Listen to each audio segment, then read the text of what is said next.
What's good, everybody? Welcome back to the channel. Hope you're all having a great day. In this video, I'm going to show you how to convert your pull type RB25 transmission into a push type RB25 transmission. The process is honestly very straightforward. From all the forums I read and the videos I watched, you can do this conversion for say between $200 and $250, and it should honestly take no more than 1 hour. There are many pros and cons between pull and push type clutches, but in my case, I'm converting my pull back to push essentially so I can retain my expensive XZD hybrid single clutch.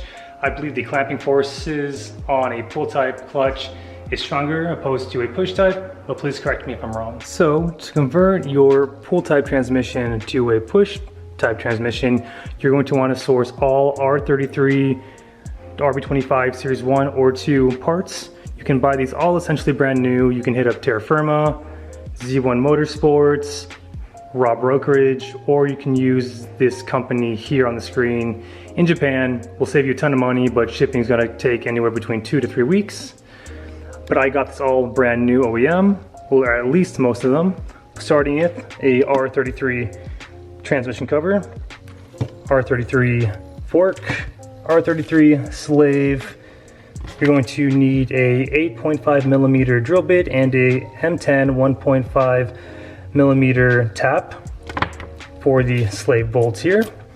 You're going to need a throwout bearing clip as well as a fork clip. You're going to need your throwout bearing. I just found ACT.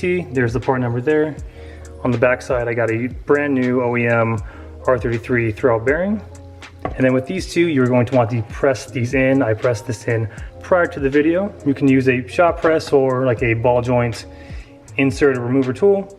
And then you're going to want your gasket front cover. The transmission we will be working on is going to be my personal RB25 Neo transmission that came out of a rear-wheel drive Nissan Stagea. It's very identical to the RB25 Series 1 and 2.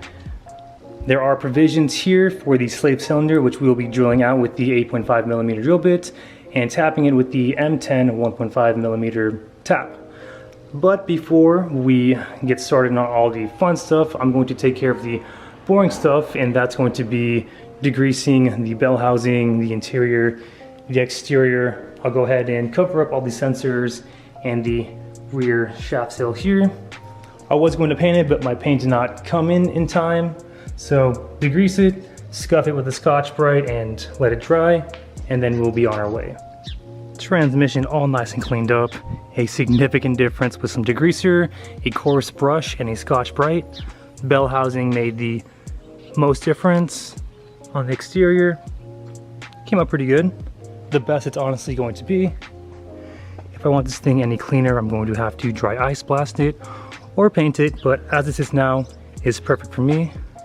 So now let's go ahead and proceed with our pull to push conversion. Okay, so first thing we're gonna do is grab our OEM clutch fork, again from a R33 GTS 25T, Series 1 or 2. We're gonna grab this spring here that looks like tongs.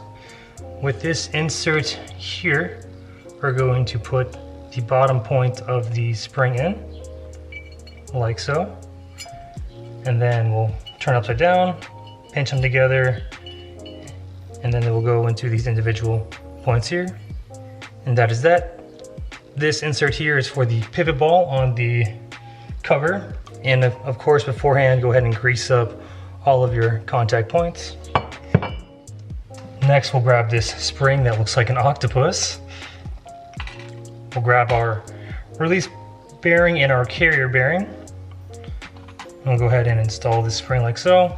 And then of course, grease up your contact points.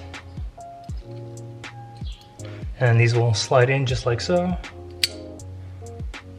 And then just readjust as needed.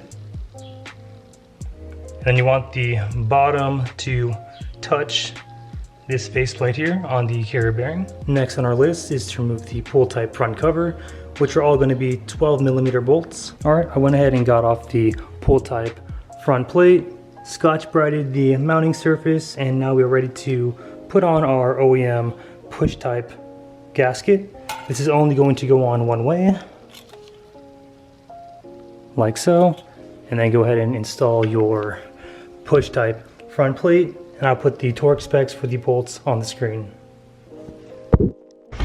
All right, so now with your fork, with your boot also back in the bell housing and your carrier and release bearing in, we're gonna go ahead and reinstall everything onto the front cover.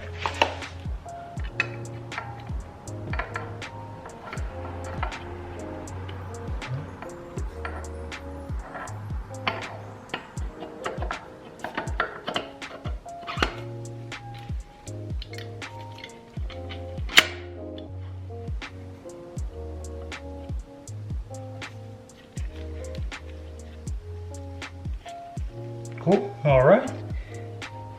And as you can see, this is if I'm simulating the slave cylinder. And also, before I get flamed, I did grease the threads and the shaft for the front plate, so use some automotive grease, anything should honestly work. All right, guys, so that's most of it. Next, we're gonna go ahead and take our 8.5mm drill bit and drill out these two holes. First, go ahead and drill out the left side. I went ahead and punched the center to get a more accurate drill. 8.5mm, it has to be 8.5mm, and your tap has to be M10 by 1.5. I couldn't find this anywhere, so I ordered this kit on Amazon. I believe the company is Drill America. It's like $7, next day shipping.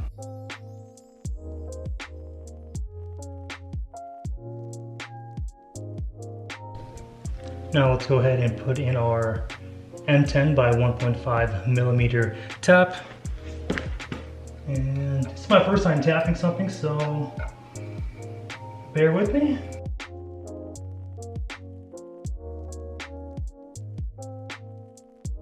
All right, so let's go ahead and test.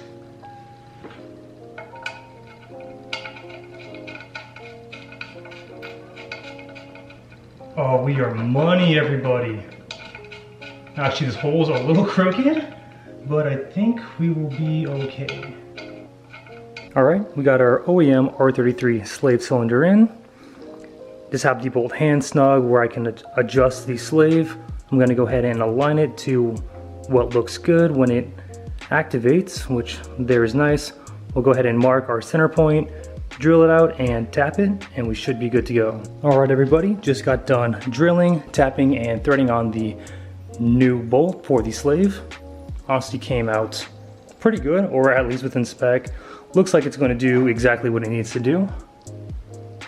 And honestly, that is it, guys. Very, very straightforward. You can do this conversion for under $250 in today's markets. And if I can do it, you guys can most certainly do it too. Took me about an hour with washing the transmission as well. And again, a very straightforward conversion. All right, everybody. And again, on that note, that is all I have for you in this install conversion video. Next video is going to be probably one of my favorite videos. We have a ton of parts finally shipping from Australia that are dire for the reliability and the power for the RB25 Neo build. I cannot wait, guys, to show you, but my camera is losing battery. So thank you so much again for the continued love and support. And if you're new to the channel too and want to hit the subscribe button, that'd be awesome. And remember, aim high, drive low. I will catch you next video. Take care.